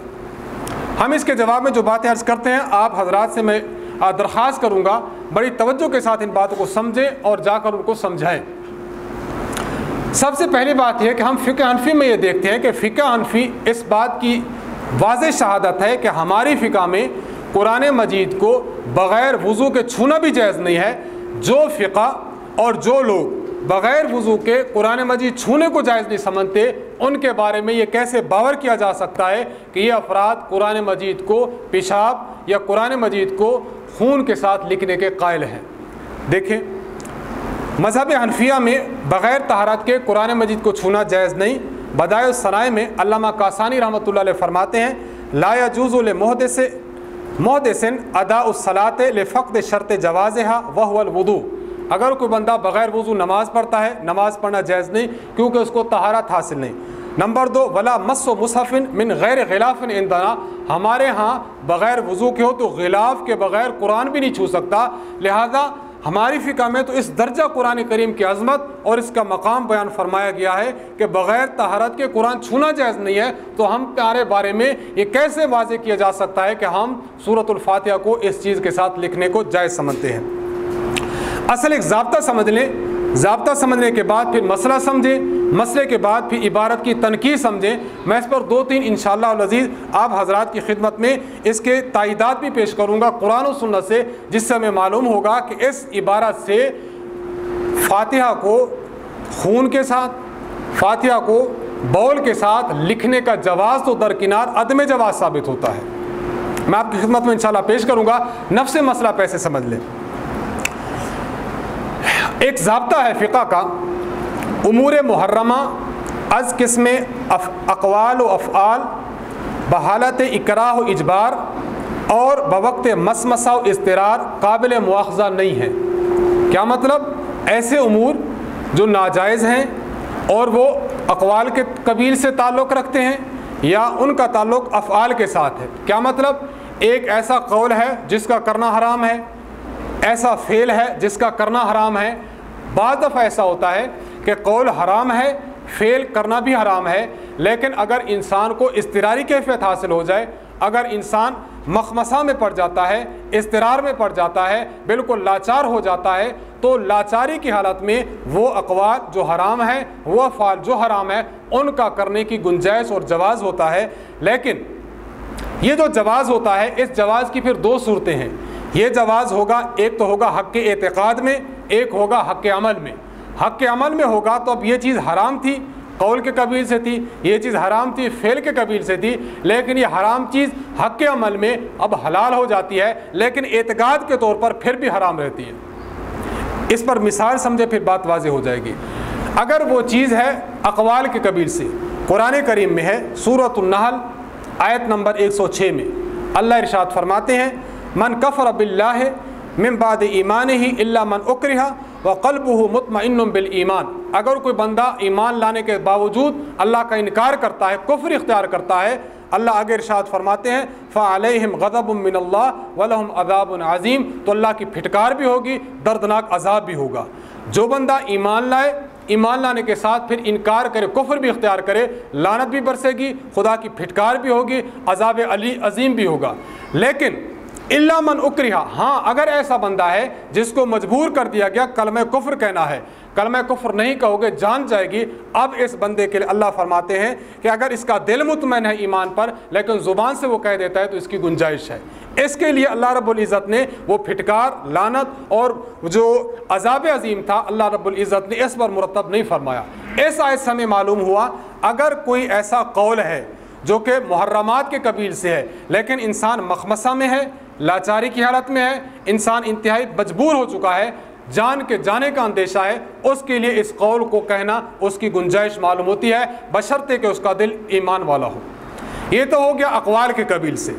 اب ہم دیکھتے ہیں افعال کے قبیل سے۔ افعال کی مثال قرآن کریم میں سورۃ البقرہ آیت نمبر 173 میں اللہ تعالیٰ نے 4 چیزوں کو بیان فرمایا، یہ 4 چیزیں حرام ہیں۔ فمن اضطر غیر باغ ولا عاد، اگر کوئی بندہ ایسا ہے کہ وہ انتہائی مجبور ہو چکا ہے اور اس چیز حرام کو کھا رہا ہے، مقصد اس کا لذت حاصل کرنا بھی نہیں ہے اور مقصد اس کا ولا عادن نہ ہی حد سے بڑھنا ہے، تو پھر فرمایا فلا اسم علیہ، اس بندے پر گناہ نہیں ہے۔ ان اللہ غفور الرحیم، اللہ تعالیٰ مغفرت کرنے والا ہے، اللہ رحم کرنے والا ہے۔ یہاں ایک بات سمجھ لیں، ہم نے آپ کی خدمت میں عرض کیا کہ یہ چیزیں افعال کھانے کے قبیل سے ہوں، ایک ہے اعتقاد اور ایک ہے عمل۔ عمل کے قبیل سے تو حلال ہو جاتی ہیں، لیکن اعتقاد کے قبیل سے پھر بھی وہ حرام رہتی ہیں۔ اللہ رب العزت نے قرآن کریم کی اس آیت میں کیا ارشاد فرمایا کہ عقل حرام جو تھا اب اس کے لیے عملاً حلال ہو گیا ہے، لیکن اعتقاداً اب بھی حرام ہے۔ کیوں؟ اس لیے کہ اللہ نے فرمایا غفور الرحیم، اللہ تعالیٰ مغفرت کرنے والا ہے، رحم کرنے والا ہے۔ کیا مطلب ہے؟ جو بندہ اب حرام استعمال کر رہا ہے اللہ اس کو بخش بھی دے گا، اللہ رب العزت اس کو رحم بھی کر دے گا۔ اللہ نے پہلے فرمایا فلا اسم علیہ، اس کا مطلب یہ نکلا کہ اس نے جو کھائی ہے چیز عمل کے قبیل سے تھا، عمل اس کا حلال تھا، فرمایا کہ فلا اسم علیہ، اس پر گناہ نہیں، لیکن چونکہ اعتقاد میں اس کے حرام تھا، اللہ نے فرمایا کہ اللہ رب العزت اس کو مغفرت کرنے والا ہے، اللہ رب العزت اس کو رحم کرنے والا ہے۔ کیوں؟ اعتقاد میں آپ نے اس کو گناہ سمجھنا ہے، اب جو مغفرت ذنب ہوتی ہے وہ بعد از گناہ ہوتی ہے، اس لیے اللہ نے فرمایا گناہ سمجھنا ہے اس کو۔ کیوں؟ جب گناہ سمجھے ہوئے کرو گے تو اللہ رب العزت گناہ کو معاف فرما دے گا۔ خیر، میں نے آپ حضرات کی خدمت میں ایک قاعدہ پیش کیا، ایک ضابطہ پیش کیا کہ بعض اقوال ایسے ہوتے ہیں جو حرام ہیں، اضطراری حالت میں گنجائش ہے، بعض افعال ایسے ہیں جو حرام ہیں، اضطراری حالت میں گنجائش۔ اب اصل عبارت سمجھیں اور اصل مسئلہ سمجھیں۔ علامہ ابن عابدین شامی رحمۃ اللہ علیہ نے رد المحتار میں یہ مسئلہ بیان فرمایا ہے۔ آپ فرماتے ہیں اختلف فی التداوی بالمحرم، حرام چیزوں کے ساتھ اگر انسان علاج کرتا ہے اس میں اختلاف پایا گیا ہے۔ دو قول ہیں، ایک قول یہ ہے کہ جائز ہے، ایک قول یہ ہے کہ ناجائز ہے، لیکن فرماتے ہیں ظاہر المذہب المنع، امام ابو حنیفہ کا مذہب یہ ہے حرام چیز کے ساتھ علاج کرنا ناجائز ہے، منع ہے انسان اس سے علاج نہ کرے۔ اس کی شرح، اب اس سے کیا مطلب ہوا؟ امام شامی رحمۃ اللہ علیہ نے النہایہ شرح الہدایہ حسام الدین السغناکی رحمۃ اللہ علیہ اس کے حوالے سے لکھا ہے، آپ فرماتے ہیں کہ حرام چیز سے حلال جو بعض فقہاء نے فرمائے کہ جائز ہے، امام صاحب فرماتے ہیں کہ منع ہے۔ انہوں نے کس طور پر کہا؟ آپ فرماتے ہیں ففی النہایہ ان الذخیرہ یجوز ان علم فی شفاء ولم یعلم دواء آخر۔ وہ حضرات جو یہ کہتے ہیں کہ حرام چیز کے ساتھ علاج کرنا جائز ہے، ان حضرات کا موقف اس وقت ہے کہ جب بندے کو پتہ ہو کہ اس حرام کے علاوہ شفا کسی اور چیز میں بالکل نہیں ہے، اعتقاد یہی ہو کہ حرام ہی چیز میں شفا ہے، اس وقت گنجائش ہے، وگرنہ گنجائش بالکل نہیں ہے۔ تو خیر میں عرض کر رہا تھا، دیکھیں دو قول تھے تداوی بالمحرم کے بارے میں، ایک قول یہ ہے کہ حرام چیز سے علاج کرنا جائز ہے، کب؟ جب یہ پتہ ہو کہ اس حرام کے علاوہ کسی اور چیز میں شفا نہیں۔ نمبر دو، امام صاحب کا ظاہر مذہب وہ کیا ہے کہ علاج کرنا منع ہے۔ غیر مقلد اس پر ایک سوال کرتا ہے کہ امام صاحب کے دونوں قولوں میں تعارض ہے، کیوں؟ امام صاحب کا ایک قول کیا ہے؟ حرام چیز کے ساتھ علاج کرنا جائز ہے، نمبر دو گنجائش ہے، نمبر دو امام صاحب کا قول ہے کہ حرام چیز کے ساتھ دوا کرنا اور اس کے ساتھ علاج کرنا یہ بالکل منع ہے۔ تو دیکھیں ایک میں جواز فرما رہے ہیں اور دوسرے میں منع فرما رہے ہیں، لہذا امام صاحب کا ایک قول دوسرے قول کے خلاف جاتا ہے۔ ہم کہتے ہیں کہ دیکھیں قول میں تعارض نہیں ہے، کیوں؟ امام صاحب جو فرماتے ہیں منع کا مطلب یہ ہے کہ حالت اختیاری میں منع ہے، آپ کو حرام چیز کے علاوہ کسی اور چیز میں بھی علاج معلوم ہو رہا ہے، اب حالت اختیار ہے، اب علاج منع ہے۔ اور جو فرماتے ہیں کہ علاج کی گنجائش ہے وہ کب ہے؟ حالت اضطرار ہو۔ یہی بات خود علامہ شامی رحمۃ اللہ علیہ نے لکھی ہے، آپ فرماتے ہیں قولہ ظاہر المذہب المنع محمول علی المظنون کما علمت۔ آپ فرماتے ہیں کہ یہ اس وقت ہے کہ جب شفا مذموم ہو، ظام اور گمان میں ہو، شفا موہوم ہو، شفا یقینی نہ ہو۔ تو معلوم ہوا امام صاحب جو فرماتے ہیں کہ گنجائش ہے وہ مسئلہ اپنی جگہ پر ہے، آپ جو فرماتے ہیں منع ہے وہ مسئلہ اپنی جگہ پر ہے۔ غیر مقلد اس پر ایک اشکال کرے گا۔ غیر مقلد کہتا ہے کہ دیکھو امام ابو حنیفہ رحمۃ اللہ علیہ کا یہ جو قول تھا کہ حرام کے ساتھ علاج کرنے کی گنجائش ہے جب اس حرام کے علاوہ کسی اور چیز میں انسان کو شفا کا یقین نہ ہو، امام صاحب کا یہ قول ہے کہ گنجائش ہے، لیکن جب ہم حدیث میں دیکھتے ہیں، حدیث مبارک میں ہے جناب رسول اللہ صلی اللہ علیہ وسلم ارشاد فرمایا ان اللہ لم یجعل شفاءکم فیما حرم علیکم، اللہ تعالیٰ نے تمہاری شفا کو حرام میں نہیں رکھا۔ اب دیکھیں حدیث فرما رہی ہے کہ حرام میں شفا نہیں ہے، امام ابو حنیفہ فرما رہے ہیں کہ ہاں اگر پتہ ہو کہ اس حرام میں شفا ہے یقین ہو تو پھر آپ حرام کے ساتھ علاج کر سکتے ہو۔ تو اس کا مطلب یہ نکلا امام ابو حنیفہ رحمۃ اللہ علیہ کا قول خود حدیث کے خلاف ہو گیا۔ بات سمجھ رہے ہیں جی؟ ہم اس کا جواب دیتے ہیں کہ غیر مقلدین میں عقل نہیں ہے، اگر عقل ہوتی تو اشکال نہ کرتے۔ کیوں؟ تعارض کے لیے علماء منطق نے لکھا ہے تعارض کے لیے 8 باتوں کا جاننا ضروری ہے۔ در تناقض حشت وحدت شرط دا، وحدت موضوع و محمول و مکا، وحدت شرط و اضافت جزو کل، قوت و فعل است در آخر زمان۔ اب اس میں کیا ہے؟ اس میں یہ ہے کہ زمان ایک ہونا چاہیے پھر تعارض ہوگا۔ ہم کہتے ہیں حدیث کا مطلب یہ ہے کہ وہ اس زمانے پر معمول ہے کہ جب زمانہ کیا ہو اس کو، ہاں ہم کہتے ہیں کہ وحدت زمان شرط ہے تعارض کے لیے، لیکن یہاں پر وحدت زمان نہیں ہے۔ کیوں؟ اس لیے کہ حدیث کا تعلق اس حالت کے ساتھ ہے جو حالت اختیار ہے، اور شفا حرام میں ہونا جو امام صاحب کا قول ہے اس کا تعلق حالت اضطرار کے ساتھ ہے۔ جب احوال مختلف ہیں تو پھر تعارض بھی نہ رہا۔ اس پر ایک مثال جو ہمارے منطق کی کتابیں عام طور پر لکھی ہوتی ہے، ایک بندہ کہتا ہے کہ علاج نہیں کرانا چاہیے، مراد یہ ہے کہ جب حالت صحت ہو۔ دوسرا بندہ کہتا ہے کہ علاج کرانا چاہیے، مراد یہ ہے کہ جب حالت بیماری ہو۔ اب دیکھیں ان دونوں افراد کے اقوال میں تعارض نہیں ہے، یہ کہہ رہے علاج کراؤ، یہ کہہ رہے نہ کراؤ، ہم کہتے ہیں تعارض نہیں۔ کیوں؟ اس لیے کہ علاج کراؤ حالت بیماری میں، علاج نہ کراؤ حالت صحت میں، تو دونوں میں کوئی فرق نہیں، لہذا حدیث کا تعلق تھا حالت اختیاری میں، امام صاحب کے قول کا تعلق تھا حالت اضطراری میں۔ حالت اضطراری الگ ہے، حالت اختیاری الگ ہے، لہذا دونوں میں کوئی تضاد اور کوئی تعارض نہیں ہے۔ آپ حضرات نے یہ بات تو دیکھ لی کہ امام ابو حنیفہ رحمۃ اللہ علیہ کی فقہ میں جو ہم نے اصول آپ کی خدمت میں پیش کیے قرآن و سنت سے، اس سے معلوم یہ ہوتا ہے کہ حرام چیز کے ساتھ تداوی کی گنجائش موجود ہے۔ حرام چیز اگر اقوال کے کبیر سے ہو، حرام چیز اگر افعال کے کبیر سے ہو، تداوی کی گنجائش موجود تھی۔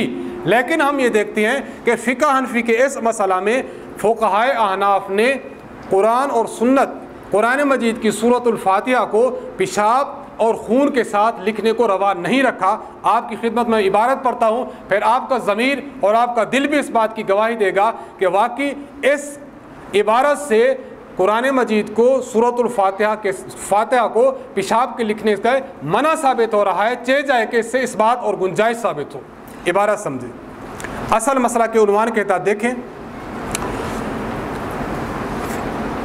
عبارت یہ ہے کہ کزخ تارہ صاحب الہدایات فی التجنیس سے، صاحب ہدایہ علامہ مرغینانی رحمۃ اللہ علیہ، ان کی ایک کتاب ہدایہ ہے، اسی طرح ان کی کتاب ہے، ان کا نام ہے تجنیس۔ اپنی تجنیس کتاب میں بیان فرماتے ہیں لو رافع فکاتب الفاتحہ بالدم علی جبہتہ وانفہ جاز للاستشفاء وبالبول ایضا ان علم فیہ شفاء۔ آپ فرماتے ہیں، میری طرف دیکھیں، آپ ارشاد فرماتے ہیں اگر کسی بندے کی نکسیر پھوٹ پڑے اور وہ اپنی پیشانی اور اپنے ناک پر سورۃ الفاتحہ یا پیشاب کے ساتھ سورۃ الفاتحہ لکھے تو یہ اس وقت جائز ہے ان علم فیہ شفاء، اگر اس کو علم ہو کہ اس میں شفا ہے۔ ان چیزوں کا لکھنا اس وقت جائز ہوگا جب بندے کو پتہ ہو کہ اس میں شفا موجود ہے۔ آگے عبارت کیا ہے؟ لا باس بہ لیکن لم ينقل، لیکن ان چیزوں میں شفا کا ہونا یہ منقول نہیں ہے۔ اب ادھر میری بات توجہ فرمائیں، اب اس عبارت کا حاصل یہ نکلا سورۃ الفاتحہ کو پیشاب کے ساتھ لکھنا اس وقت جائز ہے ان علم فی شفاء، اگر بندے کو پتہ ہو کہ اس معاملے اور کام میں شفا ہے، ولیکن لم ينقل، لیکن شفا منقول نہیں ہے۔ میں آپ کی خدمت میں عرض کرتا ہوں منطقی انداز میں، پھر قرآن سے دو مثالیں پیش کرتا ہوں۔ ہم ایک منطق میں ایک مثال پیش کرتے ہیں، مثال یہ ہے ان کانت الشمس طالیۃ فالنہار موجود، اگر سورج نکلا ہوا ہوگا تو دن موجود ہوگا۔ اب سورج نکلا ہوا ہو یہ ہو جائے گی شرط، دن موجود ہوگا یہ ہو جائے گی جزا۔ ولیکن الشمس لیست بطالعۃ، لیکن سورج طلوع نہیں ہو رہا، فالنہار لیس بموجود، تو پھر دن بھی نکلا ہوا نہیں ہوگا۔ کیا مطلب؟ ایک شرط ہو اس کے بعد ایک جزا ہو، جب شرط کی نفی ہو جاتی ہے تو جزا خود بخود منتفی ہو جاتی ہے۔ آپ منطق کی زبان میں اگر کہنا چاہیں، ایک ہوتا ہے مقدم، ایک ہوتی ہے تالی۔ مقدم جب چلا جائے تالی خود بخود منتفی ہو جاتی ہے۔ میں قرآن کریم کی ایک آیت آپ کی خدمت میں پیش کرتا ہوں۔ اللہ رب العزت ارشاد فرماتے ہیں، اللہ کے پیغمبر کہ اللہ رب العزت اپنے پیغمبر کو فرماتے ہیں کہ آپ فرمائیے، قل ان کان للرحمن ولد فانا اول العابدین، اے پیغمبر آپ ان مشرکین کو جو اللہ کا بیٹا بنائے ہوئے ہیں سمجھتے ہیں، آپ ان کو فرما دیجئے اگر اللہ کا بیٹا ہوتا فانا اول العابدین، تو اس اللہ کے بیٹے کی عبادت کرنے والا پہلا بندہ میں ہوتا۔ اب دیکھیں ان ہو گیا شرطیہ، اگر اللہ کا بیٹا ہوتا میں عبادت کرتا۔ اللہ آگے فرماتے ہیں سبحان رب السماوات والارض، اللہ تعالیٰ کی ذات بیٹا ہونے سے پاک ہے۔ معلوم یہ ہوا شرط تھی پھر جزا ہے، لیکن آگے شرط کی نفی ہے۔ شرط ہے اگر اللہ کا بیٹا ہوتا میں عبادت کرتا، شرط کی نفی ہے کہ اللہ کا بیٹا نہیں ہے، لہذا نبی اللہ کے اس بیٹے کی عبادت نہیں کرے گا۔ مثال نمبر 2 ہم یہ دیکھتے ہیں قرآن کریم میں لو کان فیہما آلہۃ الا اللہ لفسدتا، اگر آسمان اور زمین میں خدا کی ذات کے علاوہ کوئی اور الہ ہوتا آسمان اور زمین برباد ہو جاتے۔ اللہ آگے ارشاد فرماتے فسبحان اللہ رب العرش اما یصفون، اللہ رب العزت کی ذات جو یہ لوگ خدا کا بیٹا ٹھہراتے ہیں، خدا کا شریک ٹھہراتے ہیں، اللہ کی ذات ان سے پاک ہے۔ جب خدا کی ذات پاک ہے، شرط نہیں پائی گئی، تو اس کا مطلب ہے جزا بھی منتفی ہے، مطلب یہ ہے کہ آسمان اور زمین بھی برباد نہیں ہوئے۔ اب اسی ضمن میں آپ کی خدمت میں مسئلہ پیش کرتا ہوں۔ مسئلہ کیا تھا کہ اگر کسی بندے کے ناک سے نقصیر بھئی سورۃ الفاتحہ پیشاب کے ساتھ لکھنا جائز ہے، ان علم فی شفان، اگر پتہ ہو کہ اس میں شفا ہے، ولیکن لم ینکر، لیکن شفا منقول نہیں ہے، جب اس شرط کی نفی ہو جاتی ہے تو جزا کی بھی نفی ہو جائے گی۔ مطلب یہ نکلے گا کہ اب قرآن مجید کو سورۃ الفاتحہ کو آپ پیشاب کے ساتھ یا آپ دم کے ساتھ پیشانی اور ناک پر لکھنا بھی جائز نہیں ہوگا۔ اب اندازہ کیجئے اس عبارت سے آپ بتائیے کہ کیا قرآن مجید کی سورۃ الفاتحہ کو پیشاب اور خون کے ساتھ لکھنے کا جواز پیدا ہوتا ہے یا نفی ہوتی ہے؟ یہ تو نفی ہوتی ہے، لیکن میں کیا عرض کروں آپ کی خدمت میں کہ جس عبارت سے نفی ثابت ہو رہی تھی، غیر مقلدین کی عقل رسا نے اس کو کیا بنا دیا؟ اس بات بنا دیا۔ وہ تیرگی جو میرے نامہ سیاہ میں تھی، تمہاری زلف میں پہنچی تو حسن کہلائی۔ ہم اگر پیش کریں تو کچھ نہیں، اگر وہ پیش کرتے ہیں تو کہتے ہیں کہ ہم نے بڑا مارکہ فتح کر لیا۔ تو خیر میں نے آپ کی خدمت میں عرض کیا یہ عبارت ایسی تھی کہ اس عبارت میں نفی ثابت ہو رہی تھی، جو شرط صاحب ہدایہ نے تجنیز کتاب میں لگائی تھی اس شرط کی نفی بالکل ساتھ موجود ہے۔ جب نفی موجود ہے شرط کی تو جزا بھی منتفی ہو جائے گی۔ شرط یہ تھی کہ اگر شفا کا علم ہو، لیکن آگے فرما دیا کہ اس میں شفا موجود نہیں ہے۔ جب شفا نہیں ہے تو لہذا پھر اس کے ساتھ لکھنا جائز بھی نہیں ہوگا۔ اب ہم غیر مقلدین کو دیکھتے ہیں۔ آپ نے سوال غیر مقلدین سے کرنا کیسے، حوالہ جات موجود ہیں، میں آپ خدمت میں عرض کرتا ہوں۔ غیر مقلدین سے سوال کریں، آپ سوال یہ کریں کہ ہمیں بتائیے کہ کسی پاک چیز کے ساتھ قرآن مجید کو لکھنا جائز ہے؟ غیر مقلد کیا جواب دے گا؟ حضرت جائز ہے۔ آپ کہیے کہ آپ کی فقہ میں موجود ہے، کنز الحقائق من فقہ خیر الخلائق میں علامہ وحید الزمان صفحہ نمبر 16 پر لکھتے ہیں والمنی و طاہر، منی پاک ہے، وغسلہ و فرق الیابس منہ ازکا و اولا۔ ہاں اگر منی خشک ہو، تر ہے تو اس کو دھویا جائے، اور اگر خشک ہو تو اس کو وہاں سے کھرچ لینا یہ بہتر ہوتا ہے، لیکن دھونا زیادہ بہتر ہے۔ آگے کہتے ہیں وَكَذَلِكَ الدَّمُ غَيْرُ دَمِ الْحَیض، حیض کے خون کے علاوہ باقی سارے خون پاک ہیں۔ ورطوبۃ الفرج، عورت کی شرمگاہ کی رطوبت بھی پاک ہے۔ والخمر، اور یہ جو شراب ہے شراب بھی پاک ہے۔ وبول الحیوانات غیر الخنزیر، تمام حیوانات کا بول اور پیشاب خنزیر کے علاوہ سارے کا سارا پاک ہے۔ آپ کہیں کہ آپ نے ابھی فتویٰ دیا کہ پاک چیز کے ساتھ قرآن کریم کو لکھنا جائز ہے، آپ کی فقہ میں یہ ساری کی ساری چیزیں پاک ہیں، آپ کے فتوے آپ کی اس فقہ سے ثابت ہوا کہ آپ لوگ قرآن کریم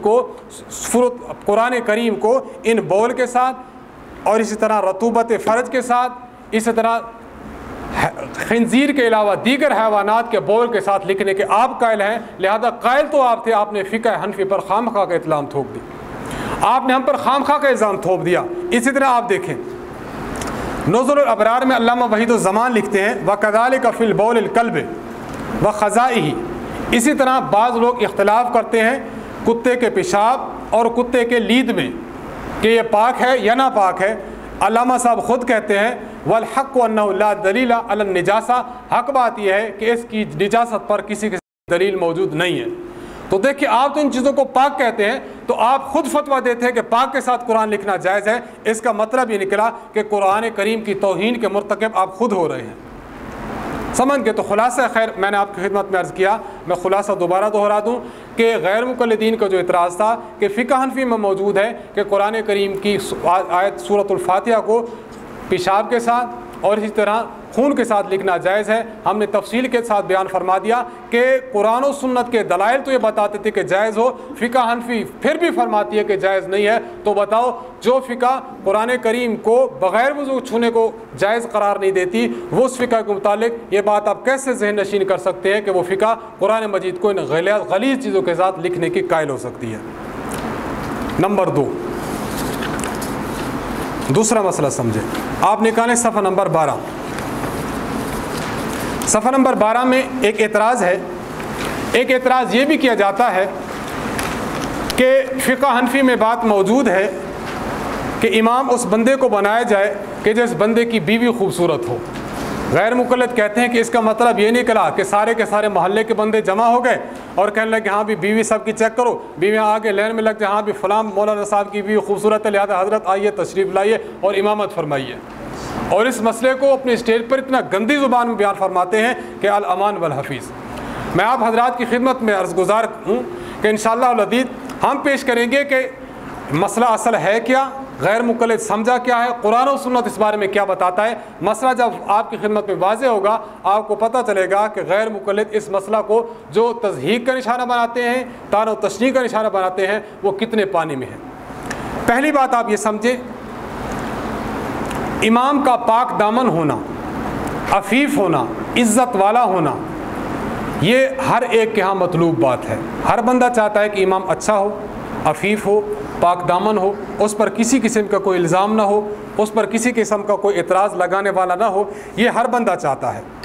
حدیث مبارک میں ہے جناب رسول اللہ صلی اللہ علیہ وسلم نے ارشاد فرمایا، نکاح کے فوائد جو آپ نے بیان فرمائے، آپ نے فرمایا فَإِنَّهُ أَغَضُّ لِلْبَصَرِ وَأَحْسَنُ لِلْفَرْجِ، نکاح جب انسان کرتا ہے تو نکاح اس کی آنکھ کا بھی پردہ ہے اور اس کی شرم گاہ کی بھی حفاظت کرتا ہے۔ معلوم ہوا عفت کے لیے بنیادی چیز کیا ہے؟ انسان کا شادی شدہ ہونا۔ ایک انسان شادی شدہ نہیں ہے، ایک شادی شدہ ہے۔ شادی شدہ انسان یہ زیادہ عفیف ہوگا بنسبت اس شخص کی جو غیر شادی شدہ ہے۔ کیوں؟ اس کے پاس حلال مال موجود ہے، حلال بیوی موجود ہے۔ پہلی بات ہم یہ دیکھی کہ حدیث ہمیں بتاتی ہے کہ عفت اور پاک دامنی یہ نکاح سے ہوتی ہے۔ نمبر 2، نکاح بھی ہو جائے لیکن نکاح میں اگر بیوی خوبصورت مل جاتی ہے تو عفت اور پاک دامنی میں اور اضافہ ہو جاتا ہے۔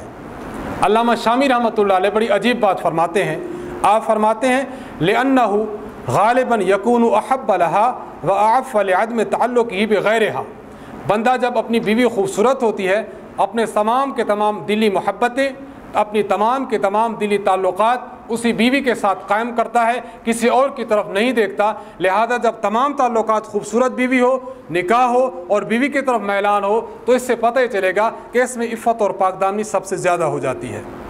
ایک بات ہم نے یہ سمجھ لی کہ اگر بیوی خوبصورت ہو انسان عفیف اور پاک دامن ہوتا ہے اور شریعت میں پاک دامنی مطلوب ہے۔ دوسری بات یہ سمجھیں، جناب رسول اللہ صلی اللہ علیہ وسلم نے ارشاد فرمایا ہے، آپ فرماتے ہیں کہ تم میں امام کون بنے؟ حضور علیہ الصلوۃ والسلام نے فرمایا امام خیار الناس بنے، وہ بندہ بنے جو خیار ہو، اچھا ہو، بہتر ہو، عظیم المرتبت ہو۔ خیار الناس کیسے بنے گا؟ حدیث مبارک میں ہے ان سرکم ان تقبل صلاتکم، اگر تم مسلمانوں کو یہ بات محبوب گزرے کہ تمہاری نمازیں قبول ہو جائیں، فلیؤمکم خیارکم، تو تمہیں چاہیے کہ تمہاری امامت کون کرے؟ خیار امت کرے، اچھے اور بھلے لوگ کریں۔ فإنہم وفودکم فیما بینکم وبین ربکم عز وجل، حضور نے فرمایا کہ یہ اللہ اور تمہارے درمیان یہ وفد ہیں، تمہاری بات خدا تعالیٰ کی دربار میں پہنچاتے ہیں۔ حدیث سے معلوم ہوا کہ امام کا خیار الناس ہونا یہ شریعت میں محبوب اور مندوب ہے۔ نمبر 2، دوسری حدیث میں آتا ہے جناب رسول اللہ صلی اللہ علیہ وسلم فرماتے ہیں کہ خیار ہوتا کون ہے؟ فرمایا جامع الترمذی جلد اول صفحہ نمبر 219 پر نبی علیہ السلام نے فرمایا خیارکم لنسائہم، تم میں سے خیار وہ لوگ ہیں، بہترین وہ لوگ ہیں جو اپنی بیویوں کے ساتھ بہتر ہوں، اچھے تعلقات بیویوں کے ساتھ ہوں، اٹھنا بیٹھنا اچھا بیوی کے ساتھ ہو، یہ لوگ خیار ہیں۔ اب ان دونوں باتوں کو ہم جب دیکھتے ہیں خیار لوگ امامت کروائیں اور امامت کون لوگ کروائیں؟ جو خیار ہو۔ خیار کون ہے؟ جو بیوی کے ساتھ اچھا ہو۔ بیوی کے ساتھ اچھا کون ہوگا؟ حدیث مشکات میں موجود ہے، جناب رسول اللہ صلی اللہ علیہ وسلم نے ارشاد فرمایا مستفاد المؤمن من بعد تقوی اللہ تعالی، اللہ کے پیغمبر ارشاد فرماتے ہیں کہ بندے کو ایمان کے بعد سب سے بہترین جو چیز نصیب ہوتی ہے، فرمایا کہ وہ کیا ہے جی؟ خیر لہ من زوجۃ صالحۃ، نیک بیوی ہے۔ کیا مطلب؟ ان امرہا اطاعتہ، جب اس کو کوئی حکم فرماتا ہے اس کی بات کو قبول کرتی ہے، اس کی اطاعت کرتی ہے، کہنا مانتی ہے۔ وَإِن نَظَرَ إِلَيْهَا سَرَّتْهُ، اگر اس کی جانب نظر کرتا ہے تو اس کی نظر کو خوش کر دیتی ہے۔ وَإِن أَقْسَمَ عَلَيْهَا، یہ لفظ علیہ ہے، آپ کی فائل میں ہوگا، اس کو درست کرنے علیہا ہے۔ وَإِن أَقْسَمَ عَلَيْهَا، اگر اس کو کوئی قسم دیتا ہے، أَبَرَّتْهُ، تو یہ عورت اس قسم کو پورا کرتی ہے۔ وَإِن غَابَ عَنْهَا، اگر گھر پر سے چلا جاتا ہے سفر پر، تو نصحت فی نفسها ومالہ، اس کی اپنی عزت کی بھی حفاظت کرتی ہے، اس کے مال کی بھی حفاظت کرتی ہے۔ اس چیز سے پتہ چلا جناب رسول اللہ صلی اللہ علیہ وسلم نے بیوی کو جو اوصاف بیان فرمائے وہ ایک وصف یہ ہے، اگر خاوند اپنی بیوی کی طرف دیکھے تو بیوی اس کو کیا ہو؟ محبوب گزرے، اچھی لگے، اس کو خوش کر دے۔ ملا علی قاری رحمۃ اللہ علیہ المتوفیٰ 1014 ہجری، آپ نے مشکات کی جو شرح لکھی ہے اس میں ارشاد فرماتے ہیں یہ جو اللہ کے پیغمبر نے ارشاد فرمایا ان نظر الیہا سرتہ، اس کا مطلب کیا ہے؟ آپ فرماتے ہیں اس کا مطلب یہ ہے اے جعلتہ مسرورا بحسن صورتہا و سیرتہا، فرمایا خاوند بیوی کی طرف دیکھے خوش ہو جائے۔ کیسے خوش ہوگا؟ نمبر 1 بے صورتہا، بیوی کا حسن ہو، خوبصورت بیوی ہو، اپنے شوہر کو خوش کر دے گی، و سیرتہا، اپنی نیک سیرتی کے ساتھ اپنے خاوند کو خوش کر دے گی۔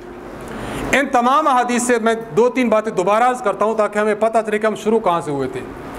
پہلی بات ہم نے عرض کی تھی کہ انسان کا پاک دامن ہونا یہ تمام کے نزدیک بہترین مندوب چیز ہے۔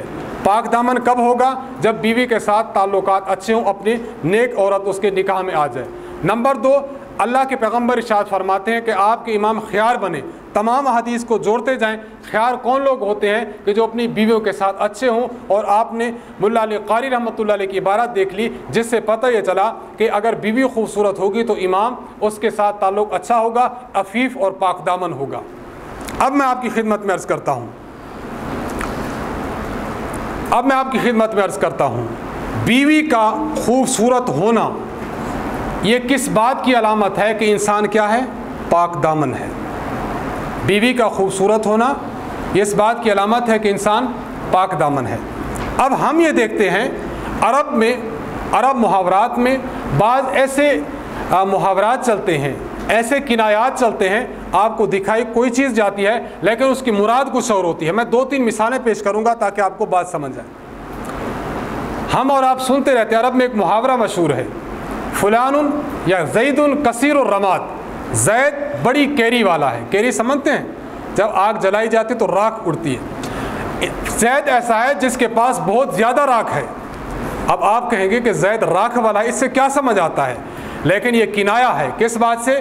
زید بہت زیادہ راکھ والا، اس کا مطلب ہے کہ زید سخی ہے۔ وہ کیسے؟ کثیر الرماد، راکھ زیادہ ہے، کیوں؟ اس لیے کہ گھر میں لکڑی زیادہ جلتی ہے۔ لکڑی زیادہ کیوں جلتی ہے؟ اس لیے کہ وہ کھانا زیادہ پکتا ہے۔ کھانا کیوں زیادہ پکتا ہے؟ اس لیے کہ مہمان کثرت سے آتے ہیں۔ مہمان کثرت سے کیوں آتے ہیں؟ اس لیے کہ بندہ سخی ہے۔ آپ نے بیان کس چیز کو کیا؟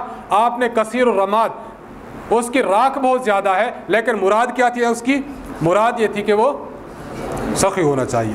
حدیث مبارک میں ہے جناب رسول اللہ صلی اللہ علیہ وسلم نے ارشاد فرمایا کہ تم میں سے تم میں سے وہ عورت جس کے ہاتھ بڑے لمبے لمبے ہوں وہ عورت موت کے بعد مجھے ملے گی۔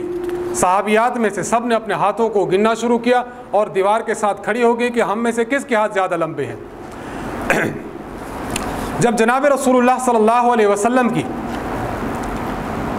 حضرت ام سلمہ رضی اللہ عنہ ان کے ہاتھ لمبے نکلے، لیکن وفات حضور علیہ الصلوۃ والسلام کے بعد کس کی تھی؟ حضرت زینب بن جہش رضی اللہ تعالی عنہ ان کی وفات تھی۔ حضور نے کیا فرمایا؟ اسرعکن بی لحاقن اطولکن یدن۔ طوالت ہاتھ سے کیا مراد ہے؟ طوالت ہاتھ یہ کنایا ہے کس سے؟ سخی ہونے سے۔ کیوں؟ ہاتھ کا طویل ہونا۔ ایک ہوتا ہے وہ بندہ جو اپنے ہاتھ کو اپنی بغل تک رکھتا ہے، اپنی جیبوں تک رکھتا ہے، اس کے ہاتھ کون سے ہیں؟ اس کے ہاتھ چھوٹے ہیں۔ وہ بندہ جو پھیلا کر دیتا ہے، فلاں آتا ہے اس کو بھی دے رہا ہے، غریب آتا ہے اس کو بھی دے رہا ہے، محتاج کو بھی دے رہا ہے۔ اب ہاتھ دے دینا یہ کنایا ہو جائے گا کس سے؟ سخاوت سے۔ یہ ہو گئی دور۔ ایک عام طور پر آپ حضرات بھی سنتے ہوں گے، ہم بھی سنتے ہیں، عام طور پر ایک بات چلتی ہے، وسیم اکرم ایسا شخص ہے جو کہ آپ کے کرکٹ کے میدان میں بڑے کارہائے نمایاں سر انجام دے۔ وسیم اکرم ایک مرتبہ جا رہا تھا، دو آدمی اس کے ساتھ سیر کر رہے تھے، وسیم اکرم بھاگتا جا رہا، لیکن یہ بندہ تھکا نہیں۔